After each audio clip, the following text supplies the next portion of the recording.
Hello everyone, good evening and welcome to this edition of Startup Central. This is India's only show that focuses on startups along with technology, innovation, disruptors and more. I'm Avanda Bash, and to all of our viewers, we would love to know what you want to see on the show and what you don't want to see. So please do send us your feedback. You can even pitch to us at suc@etnow.tv, and who knows, you may even be a part of our show. Well, before we kickstart a jam-packed show today, let's take a look at all the startup stories in Fatafat mode. Well, first up, it's OYO founder Ritesh Agarwal, who gets a CCI nod for a $1.5 billion of a stock buyback. He's also got the green signal for pumping in an additional $500 million into his company. The buyback will take Ritesh's stake in OYO to an estimated 30%. Meantime, hundreds of Zomato delivery executives have hit the streets in Bengaluru to protest against the revised pay and incentive structure. Executives claim that the changes will hurt their earnings amidst a drop in number of orders that they fulfill. Meantime, mobile entertainment services firm OnMobile has finalized a stake sale to Jump Networks. The company will sell 18% stake for 140 crores, and Jump Networks will buy about 1.9 crore shares at a price between 75 to 78 rupees a share. Meantime, a new report suggests that IITs in Delhi and Mumbai churn out the most tech entrepreneurs. A study by Traxon suggests that IIT Delhi, Bombay, Kharagpur students have founded 310, 277 and 258 startups respectively. Meantime, OnePlus confirms a special event on the 26th of November. The company will be unveiling the OnePlus TV, according to reports at that event. And that's going to be a successor to the OnePlus 7 and OnePlus 7 Pro that may be in the offing as well.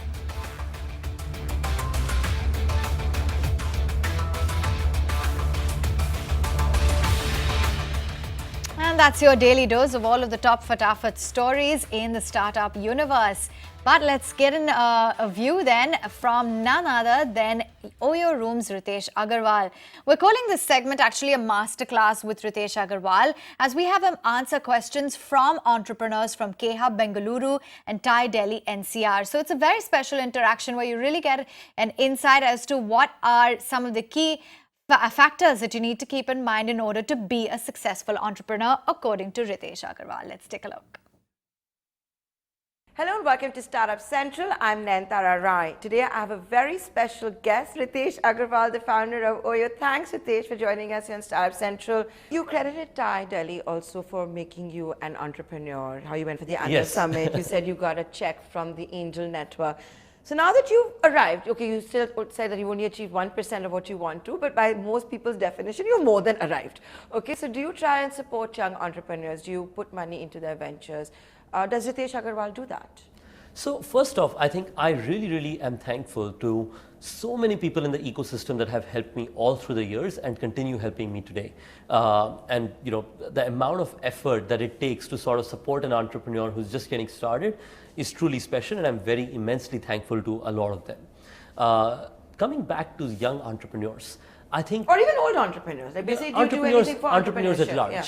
I think the view that I take is twofold. The first one is I have limited time, but whatever time I get, because I'm still building my own company, but whatever time I get, I try to support young entrepreneurs as much as I can.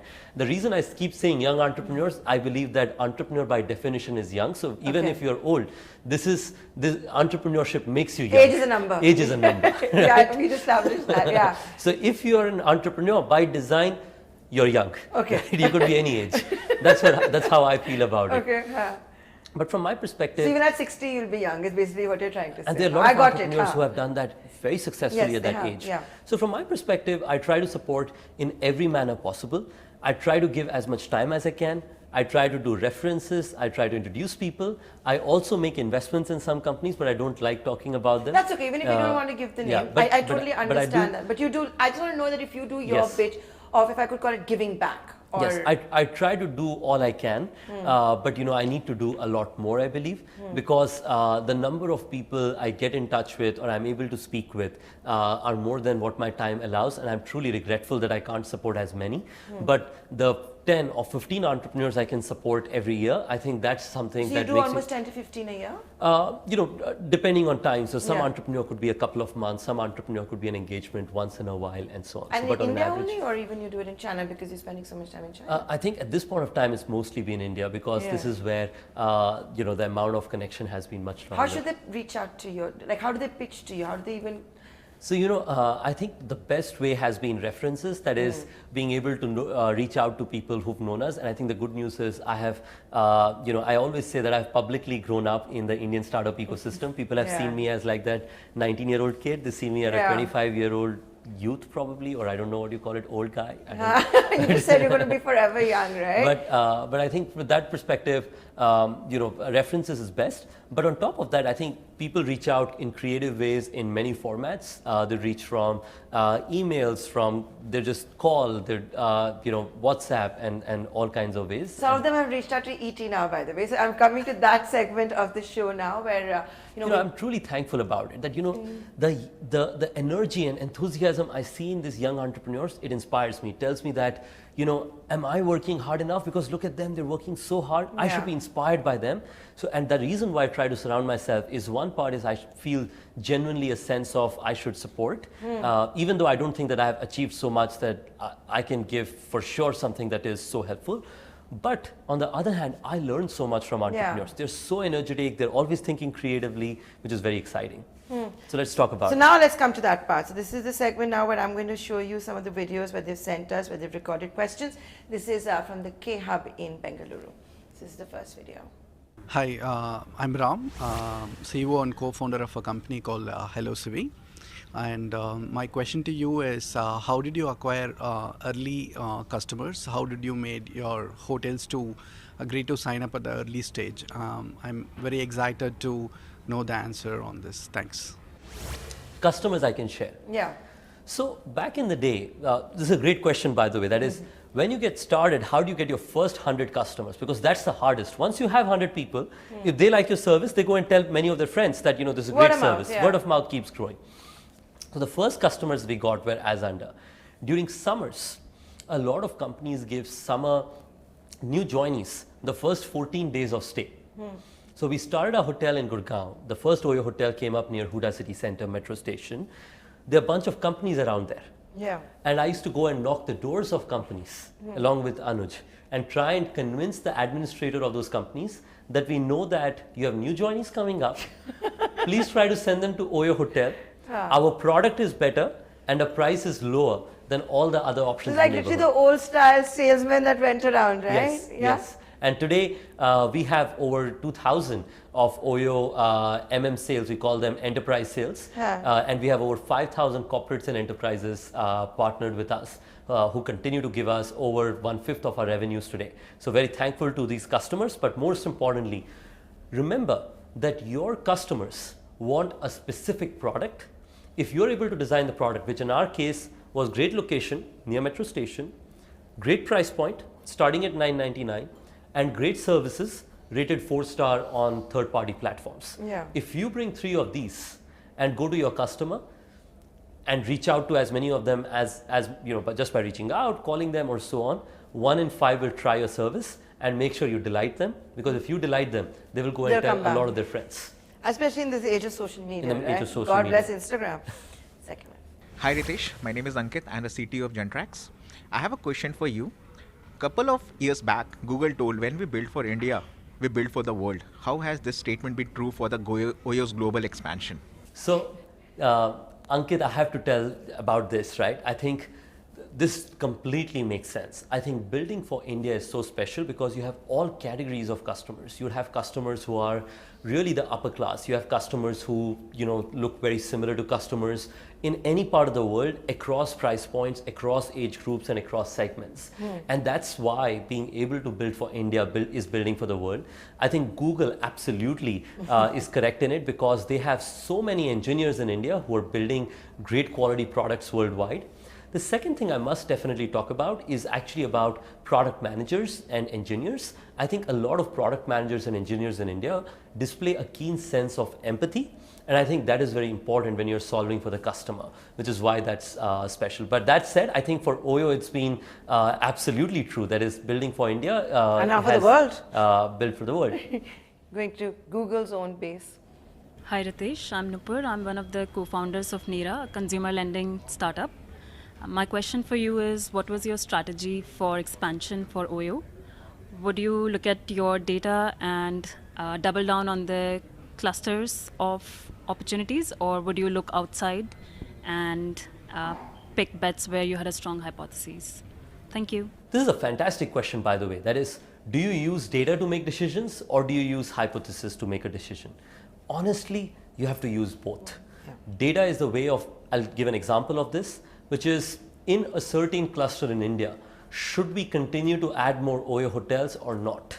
I think the easiest way is sort of one, look at the data and say that, are our RevPARs holding? On the other hand, also be able to look at the data or hypothesis of saying that, well, by the way, there are 3 factories coming up here. So even if the RevPAR has stayed flat for the last 6 months. By the way, RevPAR is revenue per average user, right? Revenue per available room night. Sorry, okay. Yes. But ARR is average room revenue. Or room rate. Yeah. So I think principally speaking, sorry about the jargon, if revenue per available room, if that's good, we feel that we should continue growing. But if it is flat, but we still have a hypothesis that there are 3 factories coming here, that gives us the confidence of saying that we should invest in putting more buildings in that neighborhood. Are you looking at that, like maybe going near manufacturing outlets and stuff like that, offering corporates, why don't you outsource it? We've already seen that. Our Silver Key Residences brand has been a particular hit there, because in a lot of these manufacturing setups, it saves the corporate money too. It saves a lot of corporate money, because corporates don't like managing their own guest houses. Yeah. So you'd see hundreds of companies that have basically outsourced their guest houses to OYO or OYO Silver Key, in saying that just you guys manage all the effort here. It can be asset light, right? This guy. Hello Ritesh, good day to you. This is Ashish, the founder and CEO of Desire. We all understand what kind of a brand recognition OYO carries globally, and we are familiar with that. My question to you is much basic and dates back to when you were starting OYO. So my question to you is, what were the challenges you faced during starting up, and how did you cope with those challenges? Thank you so much. So I think this is a question that I think would be in a lot of entrepreneurs' hearts. I think reality sets in very early when you begin your entrepreneurship journey. On one side, you'd be approached by venture capitalists, private equity firms, saying that, hey, we're discussing millions of dollars and so on. On the other hand, there's that one hotel where water is not coming, and the question is, what do you solve?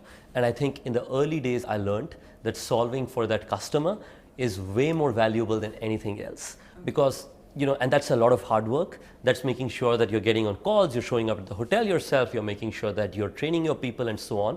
But I feel if your customers continue to get the best products at the lowest prices, every other challenge can be solved for. So we got a bunch of problems, but I think we focused on saying, let's solve for the customer, and everything else Customer will is solve. king. Yeah. So do you want to take more Kiham? Should I move to Thai Delhi? I think we should move to Thai Delhi. Yeah. Hi, my name is Puneet Gupta. I'm a founder of Cleanstar. We make people bath without water.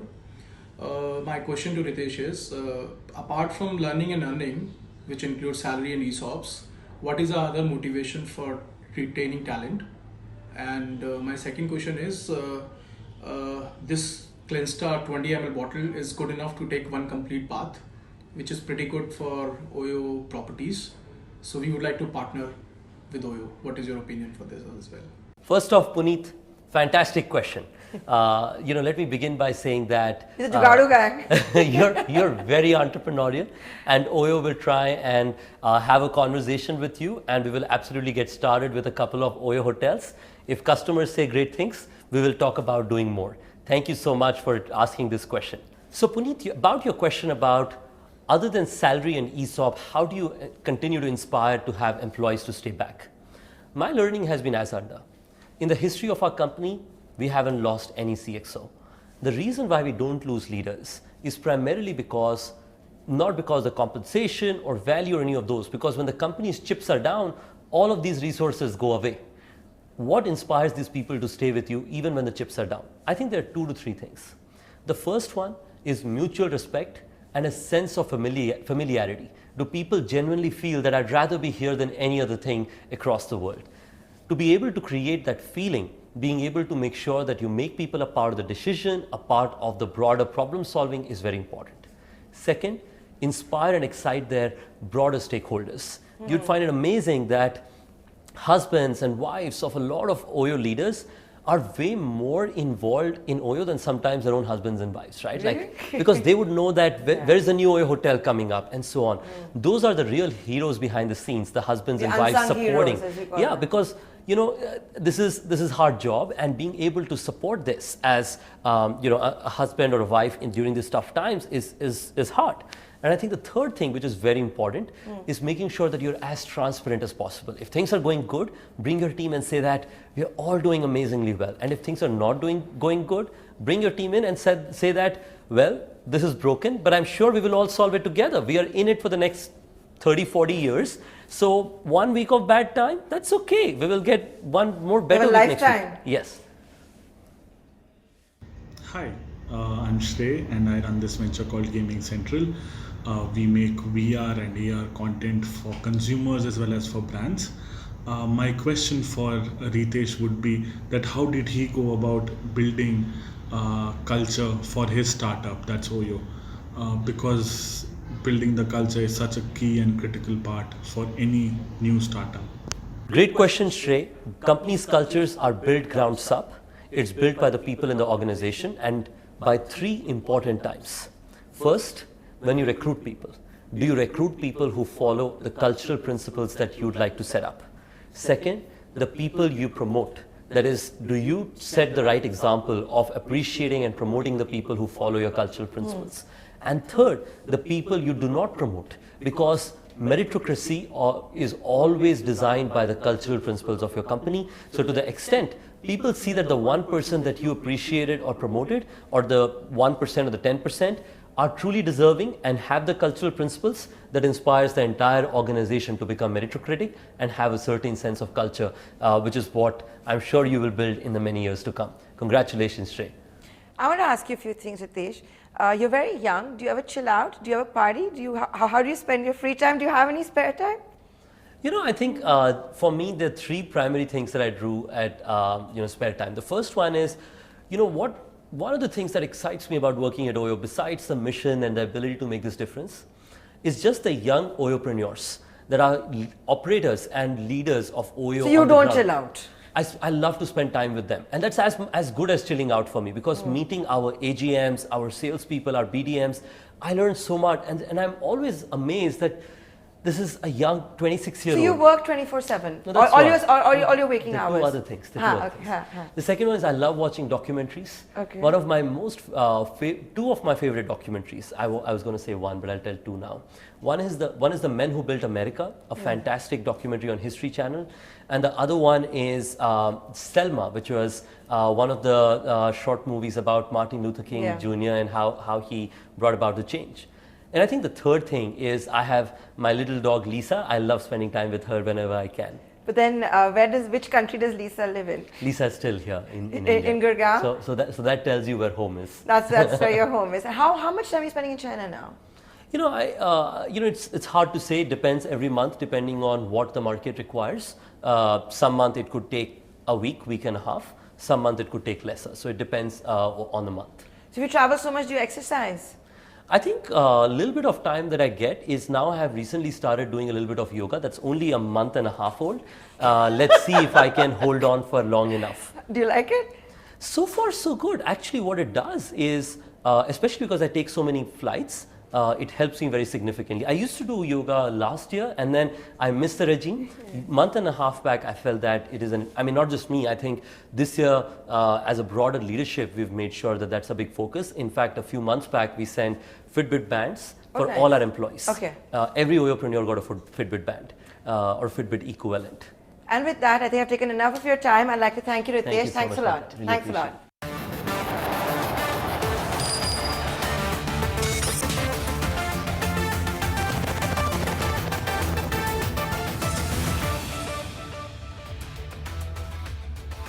Back with Startup Central, and today we're doing a consumer special segment. Remember, the festive season's around the corner, and several companies are coming out with special deals and discounts in order to lure customers.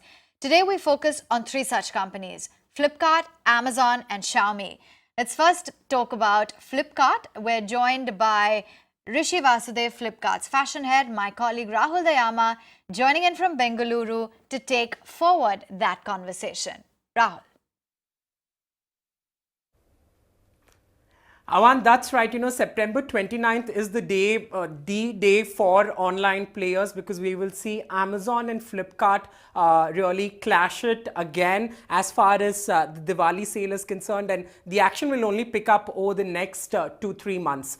Yes, we do have Rishi Vasudev, who is the group head of fashion at Flipkart, to take us through the trends and the preparations for Big Billion Day. Really, Rishi, thank you for joining us. What are the plans for fashion category, considering it is one of the top selling categories year on year, something that we have noticed? What sort of a demand do you see, especially with the festive sale really coming by, the growth prospects?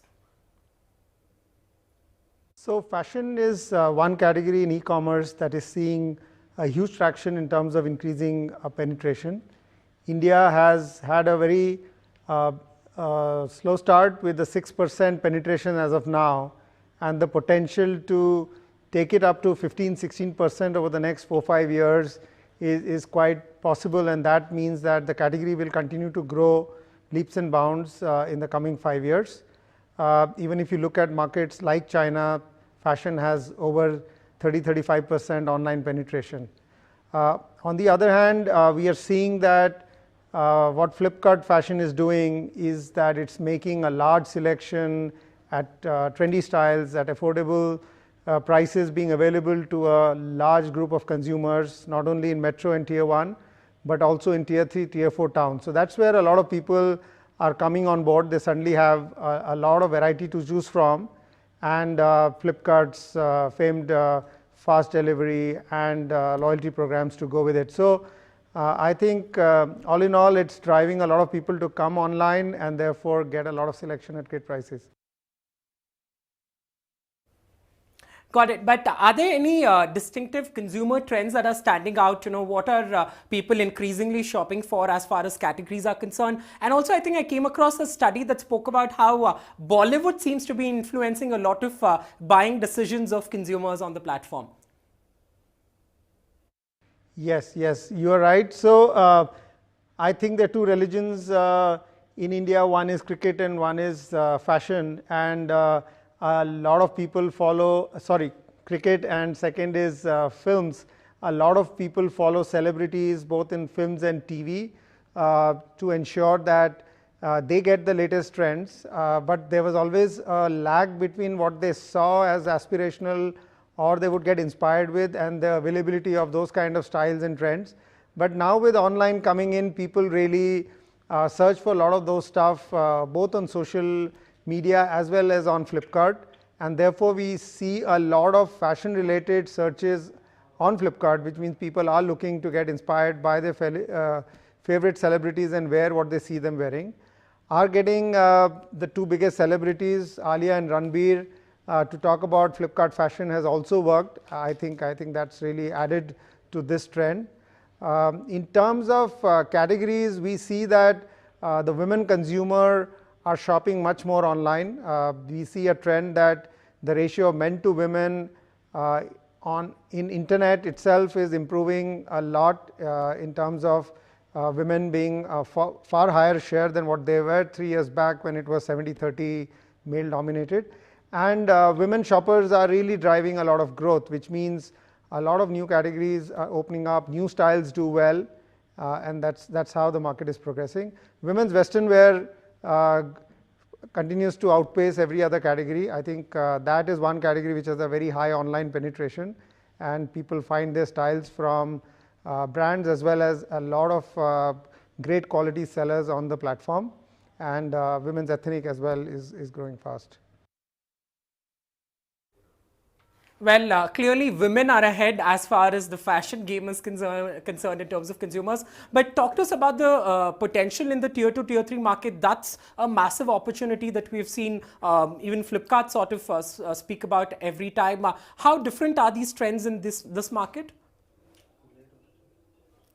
Yes, so I think what is the starting point is that for a lot of these markets, it's the first time that they have access to such a wide array of their favorite brands. So initially it starts with a lot of the categories like footwear, where the aspirational brands are what they look to buy. We work closely with brands to ensure that we help them make ranges that they can put on the platform which these consumers love.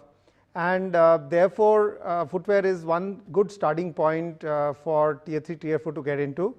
And then, they move into a behavior which is very similar to the behavior of metros and tier 1. So you would not see a large difference in number of times these consumers shop or the kind of stuff that they're buying. It's not that it's chalk and cheese. It's like very similar trends that you see across the country.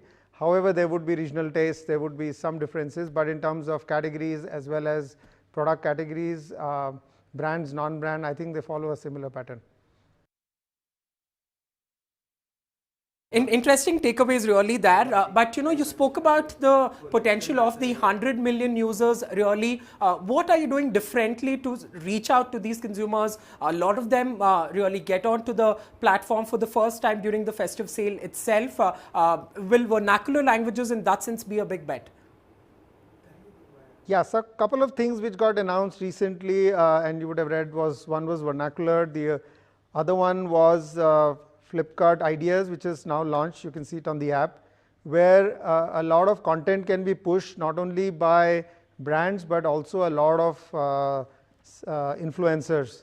So if you see China as a market, key opinion leaders form a very important part of helping consumers decide what to buy. Now with feeds coming in, a lot of individuals can join the platform and they can guide consumers. Consumers can create communities, they can follow brands, they can follow influencers, and really it can help them choose, decide, get feedback, and then pick up what they would like to buy. So I think that's one more launch that is helping consumers. Apart from that, events like Big Billion Day, where we work very closely with our partners to ensure that they reach out to consumers with great offers, great products. I think a lot of that pushes the market in a big way, and the base of consumers really goes up after every Big Billion Day. So we are well prepared for this BBD with all our brand partners to ensure that what they get during this BBD, the offers that they get are much better than what it was last time, and therefore that itself will drive growth in these markets. Interesting, it's always interesting to see how the next set of users will come on the platform. But coming to BBD itself, that will kickstart on the 29th. What sort of a demand are you anticipating? What systems are you putting in place to also cater that demand really? So Flipkart starts work on BBD almost 8-9 months from the date of the event. So just after the last BBD, we got together to start working. We had enough insights to see what worked, what could have done better, and then also really focusing on what are the new things we could do for the coming BBD. We had a huge number of meetings with all brands. We learned of experiences from other markets, and all of that is coming together just in time now. So this BBD you would see much wider collection, a much bigger array of brands. We announced a few partnerships in the last couple of months, including lifestyle. So all of lifestyle brands, their brand portfolio would be available on Flipkart. A lot of Myntra brands are now available on Flipkart. That would be one big thing. Nautica, we partnered recently. So all these partnerships that we have built would be the new things that will be available, but from the existing brands, there would be much better, much sharper ranges that would be available to the consumer. And obviously all the finance constructs like buy now, pay later, the bases have gone up, so many more people would be included who can get all of these facilities Super coins is another big one which will be at play during this BBD. So all of that put together, I think it will be a rocking big billion day for us. And for us, it's not just BBD, it's actually the entire festive season. So BBD is just the beginning. So we look forward to an exciting 2 months of October and November where consumers will have a huge selection at great offers available to them. Well, lastly, before I let you go, from a deals and discount perspective, will this year be better for all the consumers watching this in terms of discounts? What's the response that you're seeing from sellers as far as deals are concerned?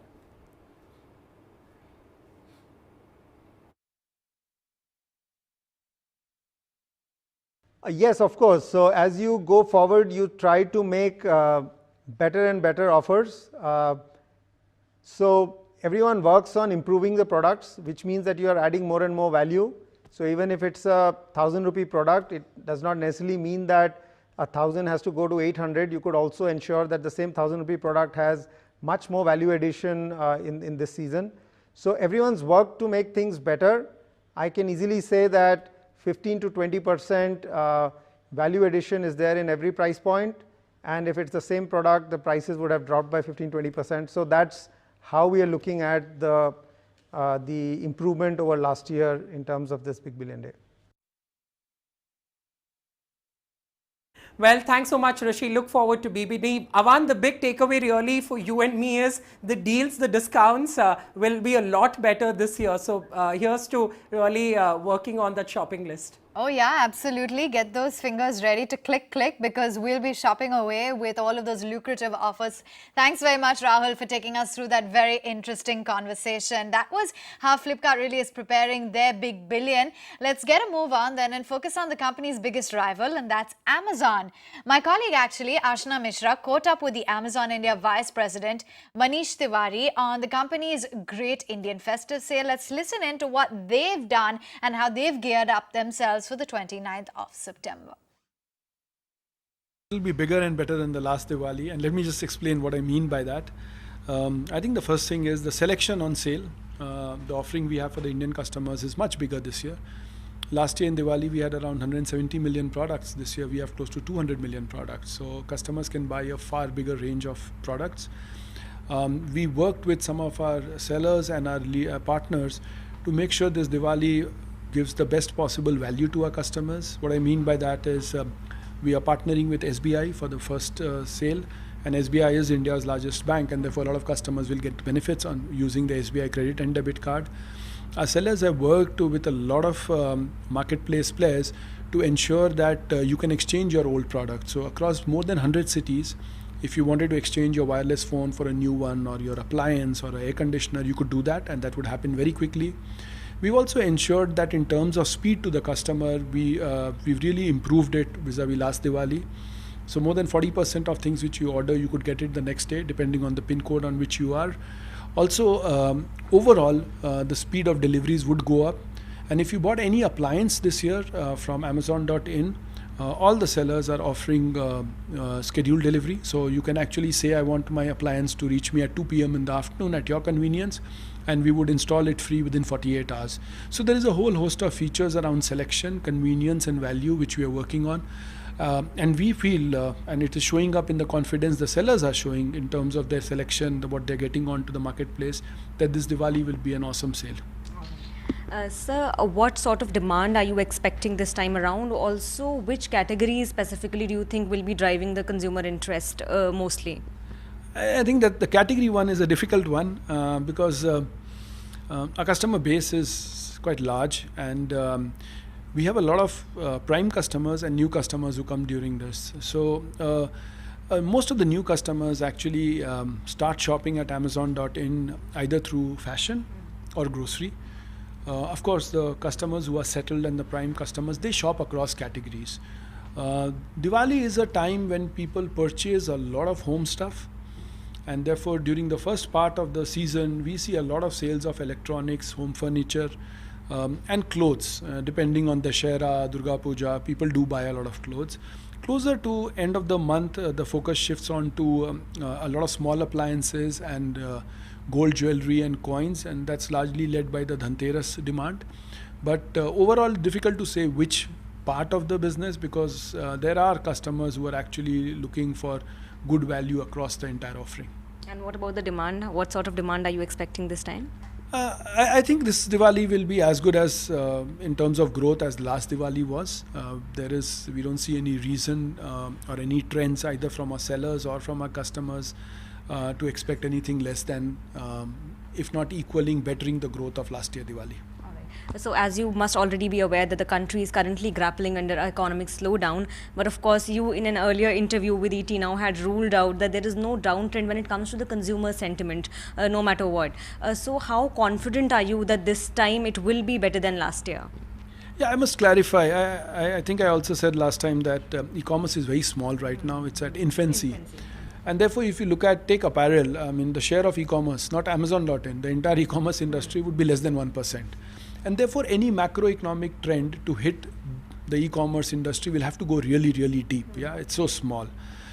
At this point of time, we don't see any signs of slowdown, whether it's in terms of the customers coming and shopping or becoming prime customers, or of sellers registering on Amazon.in and getting in inventory for Diwali.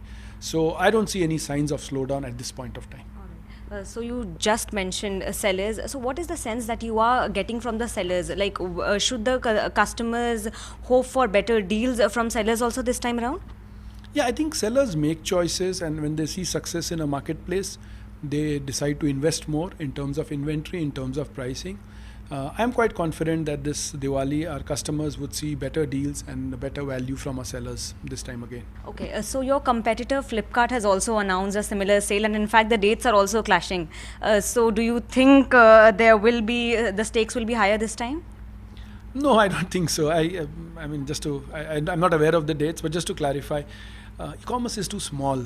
So it's like, you start competing and some of this language comes in when you're like 90% of the market. It's not even 1% of the market. And I think I wish them all good luck. If they innovate and do something which helps the Indian customer and sellers, we're all for it.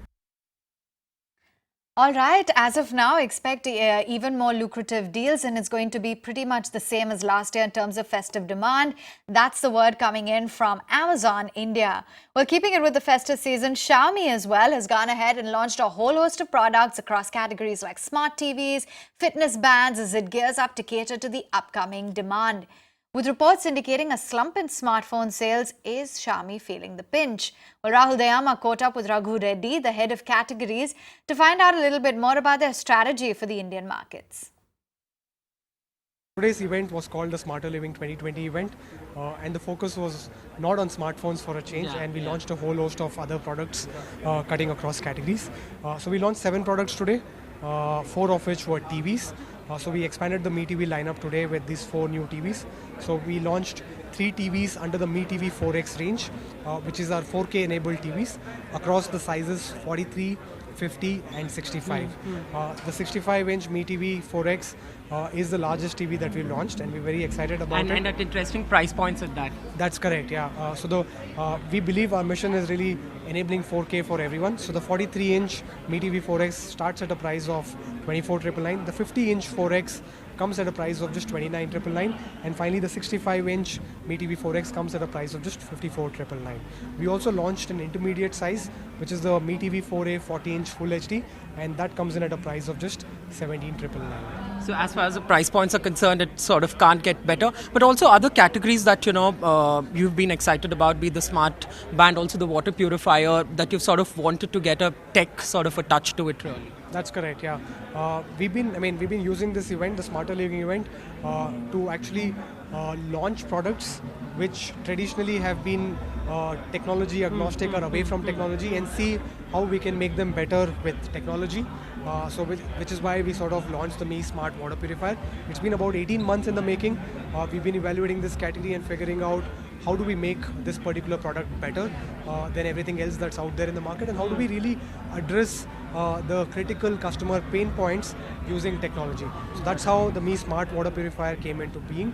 To quickly speak to you about this device, it comes with a 5-stage penta purification process. So everything that you normally see from a purification standpoint is there, but where it sets itself apart is it comes with a real-time monitoring of TDS levels, which is a measure of purity, and real-time monitoring of your filter life, which is something that you typically do not get to know. And both of these things are something that you'll be able to see on the companion Mi Home app, and it'll also send you an alert when your filter life is about to exhaust. It'll send you an alert to actually pick it up using the Mi Home app itself. Also, you've sort of devised it as a made in India sort of a product, really. I know smartphones is not the focus here, Raghu, today, but I cannot not ask you about Before I get there, I think we didn't speak about the price. I think most water purifiers, the bestseller ones, are operating for a price of more than 15,000 rupees, anywhere between 15 to 25,000. You get the same set of purification features that are there in those devices, and you get a whole bunch of tech-enabled, smart options, and all of this for a price of just 11,999. So that's the price of the Mi Smart Water Purifier. And then, of course, we also launched the Mi Smart Band 4, which is the successor to Mi Band 3, which is the best-selling band in the country today. And we've launched it with like a whole bunch of upgrades, cutting across screen. The price again, the price again is to kill for. It comes for a price of just 2299. Got it. I think the price points are something that has taken everyone by surprise across categories. But as I was telling you, I know smartphones is not the focus area, but I cannot not ask you about it. You've already indicated that as far as consumer sentiment slowdown is concerned, you're not seeing it. Reports indicating that online sales at least are at a 5-year low, really. But will things really look up with festive season right around the corner and the plans that Xiaomi has? See, let me just talk about, if I were to just talk about phones, so we rely on third-party agencies that are looking at the overall market to assess whether the market is growing or degrowing. And basis some of those reports, what we've seen is at an overall level in the first half of the year, it's grown in high single digits, and specifically I think the online market has grown in double digits, right? So we hope that trend continues going into the festive season as well, but we'll have to wait and watch on how the festive season pans out. Got it. What's the interesting insight that you have about an Indian consumer? Is it not only about the price point, the fact that they're willing to pay, they're willing to upgrade across product lines, including smartphones, bands, really, TV as well, the fact that they're willing to pay and how often are they really upgrading? I think you're right when you say that most customers tend to be very value conscious and they're looking for value from the products that they sell. But like you rightly pointed out, it's not just about getting value. It's also about if you're able to. It's not just about the price itself, right? If you're able to demonstrate value, which will be something that they will appreciate, I think people are willing to go beyond what they've set themselves as a budget, right? Take for example, TVs. I think the moment smart TVs came in, people are willing to sort of go and pick up a smart TV, right? And one of the slides that we showed out here is that the smart TV share as a percentage of the overall shipments was 18%, but now it's gone to about 43% in about a year and a half, right? And 85% of that growth has come from Mi TVs, right? So if you're able to offer something that's adding value to a customer's life, I think people are willing to upgrade and go to the next level and pick it up. And we hope we'll see very similar behavior with the smart water purifier as well, given the fact that we believe that people will be able to see the value in a do-it-yourself filter replacement, and the fact that they'll be able to see the TDS levels as well as the filter life real time on their app. I think that's something that will be appreciated by people, and people will be willing to pay for that entire value. But as far as the festive season is concerned, any concrete plans? Of course, the partnership with Flipkart, most of the products would really go live with BBD sale. Even otherwise, that you would have a lot more lined up? So we work with all the e-commerce partners. We work with Flipkart. A bunch of products that we launched today will be launched there. We're also launching the Mi Smart Band 4 on Amazon and the 50 Mi TV 4X 50 on Amazon. So we hope that we are able to ride on the festive. Yeah, we hope to ride the festive. Festive hysteria that gets started very soon with Big Billion Days and the Amazon Great Indian Festival. One last question before I let you go. I know Xiaomi's also had a very interesting model in India. You have Mi stores really, apart from online where you're driving sales. Will that focus area also continue in terms of expansion really as far as offline plans are concerned? Because that seemed to have worked out quite well. That's correct. So that's also a focus area. I think as a brand, we now want to be in a place. We want to be in places where the customer wants us to be, and if the customer wants to pick up the product from a neighborhood store, we are striving towards ensuring that we are available there. So a large part of our focus is expanding to the hinterland. We're trying to be present a lot more in tier 3, 4, 5 cities, and we're expanding the Mi store network that we've started out there. All right, on that note, we slip into a quick break right here on the show, but do stay with us on the other side on our Green Warrior segment. We've got a brand that is founded on the principle of sustainable household cleaning products that work. We'll be talking to Coco Custo when we're back.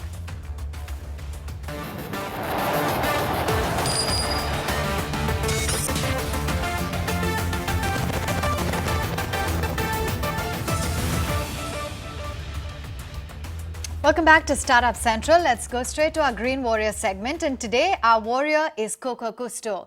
It was founded on the principle of making sustainable household cleaning products that work. So all natural laundry detergents that are non-toxic, free of parabens as well as phosphate. Joining in on the show today, we have Shan Lalwani. She's the founder at Coco Custo. Great to have you on board, Shan. To begin with, as you mentioned on your website, laundry isn't something that we really put much thought into, but at the end of the day, our clothes are always against our skin and it can be harmful. So tell us a little bit more as to why we need to be more aware about the laundry detergent that we use. Like you mentioned, at the end of the day, the laundry is always against your skin, whether it's in the form of your clothes, the pillow you put your head down on, or the cloth you swaddle your baby in. Our laundry products contain a large number of harmful chemicals, ones that we are trying to eliminate from our beauty and personal care products. We're trying to get rid of sulfates, parabens, glycols, petrochemicals, and other synthetic things. Your skin, being your largest organ, is going to absorb these toxins, and so you don't want them against you. This is why you should care about what's in your detergent. Shan, tell us, how does it work at Coco Custo? What exactly are the ingredients and the formula that you use for the non-toxic detergent? Because I believe there's organic oils as well involved. So our detergents are made with organic oil-based soaps, as well as other minerals and plant-based ingredients. These are combined to form a complete product that clean your clothes, that soften your clothes, that get rid of stains. We've tried to make sure that we use nothing synthetic and nothing animal-based, so that our products are completely vegan and environmentally friendly as well. Now, when we associate organic products, the first impression that we get is that it's going to be very expensive, it's going to be high cost. So versus a regular detergent, what's your price point? So our detergents are priced at rupees 350 per kilogram, which is quite competitive when you think of organic products. And secondly, because our detergent is so concentrated and powerful, you have to use really little, which means load per load, it doesn't cost any more than your regular detergent. Fair enough. And, let's talk a little bit about funding. Have you looked at, has it been internal so far? Are you looking at any fundraising plans?